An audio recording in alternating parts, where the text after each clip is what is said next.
Okay, Near v. Minnesota in 1931. This court case had to deal with J.M. Near and Howard Guilford, two owners of a paper in Minneapolis, Minnesota, that claimed that gangsters had high-level city officials in their pockets and working for them.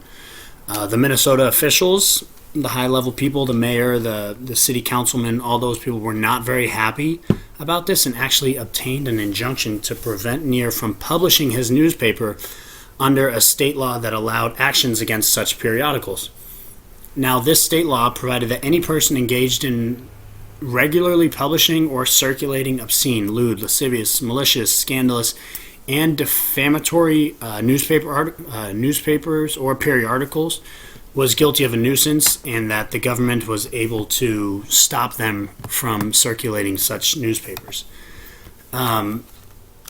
Near fought against this, claiming it was against his First and 14th Amendment rights, and the court agreed. According to them, history had shown that the protection against previous restraints was at the heart of the First Amendment, and that since this state statute needed a prior restraint against the newspaper, that it was invalid under the First and 14th Amendment.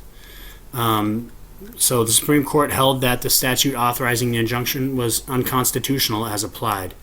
Now, the ruling that came off this was, in principle, that with some narrow exceptions, the government could not censor or otherwise prohibit a publication in advance, even though the communication might be punishable after publication in criminal or other proceedings. And the reason that this isn't just a First Amendment